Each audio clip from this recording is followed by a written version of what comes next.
Assalamualaikum warahmatullahi wabarakatuh.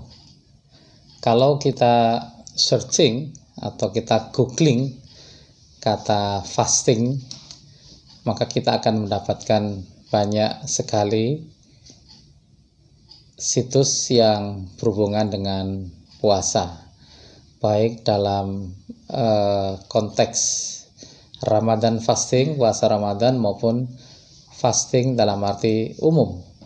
Di negeri barat sendiri, puasa juga dikenal sebagai salah satu metode untuk pengobatan.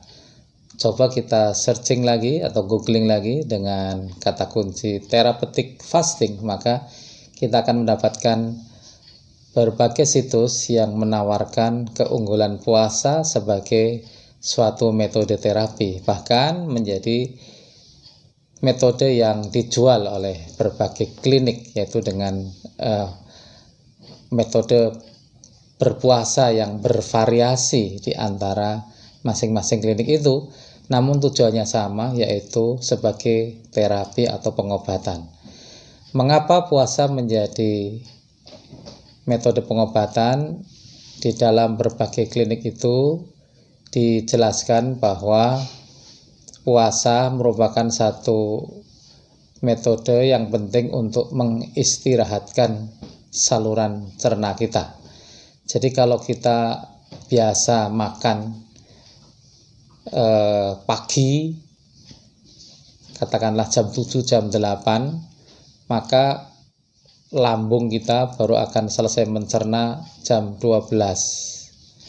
Lalu akan diteruskan ke saluran cerna di bawahnya, sehingga akan diproses bisa sampai 6-8 jam. Nah, ternyata kita pukul 12 atau pukul 1 sudah makan lagi, sehingga belum selesai pencernaan kita bekerja, kita sudah isi lagi dengan makanan yang baru. Demikian seterusnya, pagi, siang, dan malam.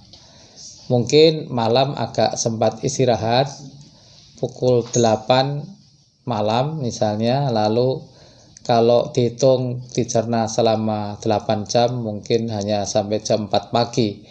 Itu pun istirahatnya sempat sebentar, karena jam 4 pagi, jam 5 pagi, lalu jam 6 atau jam 7 kita sudah, mungkin ada yang sudah makan lagi. Jadi praktis selama setahun saluran cerna kita bekerja dengan sangat keras, dengan sangat berat, ya. Nah, kesempatan 1 bulan untuk berpuasa itu memberikan satu peluang istirahat yang sangat bagus untuk saluran cerna kita. Katakanlah kita sahur pukul 4, ya, lalu kita baru berbuka puasa pukul setengah 6, berarti kita melakukan puasa selama lebih kurang 13 atau 14 jam. Jadi ini merupakan fase istirahat bagi saluran cerna kita. Dan saat ini aneka diet juga menawarkan puasa sebagai bagian dari metode terapinya. Misalnya ada yang menawarkan puasa antara pukul 8 malam sampai dengan pukul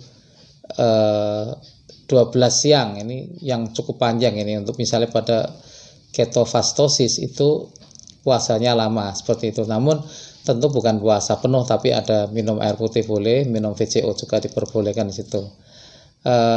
Ada metode yang lain yang ketogenik namun tidak sampai ketofastosis, ya, jam 8 pagi sampai jam 8 malam puasa, makan malam terakhir, lalu sampai dengan pukul 8 atau 9 pagi sudah boleh makan. Nah, ini puasanya lebih pendek. Nah, ini intinya adalah berbagai macam metode terapi atau diet ternyata juga menggunakan prinsip-prinsip puasa. Maha benar Allah ketika Allah memberikan kewajiban puasa bagi muslim untuk membersihkan saluran cernanya, memperbaiki metabolismenya, dan di antara hasil kesehatan atau manfaat atau hikmah kesehatan diantaranya adalah turunnya kadar kolesterol setelah kita berpuasa, trigliserid, Tekanan darah juga dikatakan relatif turun sedikit bagi yang punya hipertensi, dan juga kadar gula darah relatif lebih baik ketika melaksanakan puasa Ramadan. Nah, ini rata-rata kemudian dikatakan juga mestinya kalau puasanya benar, tidak terlalu banyak makan ketika berbuka puasa, itu ada penurunan berat badan juga, mesti antara 2 sampai dengan 5 kilogram. Kalau puasa Ramadan kita malah nambah 5 kilo, berarti puasa kita tidak benar dari segi asupan makanan. Demikian yang saya sampaikan pada hari ini. Mudah-mudahan puasa kita semakin berkualitas. Tapi tentu saja yang paling pokok, puasa itu adalah untuk ibadah, bukan untuk diet, bukan untuk kesehatan.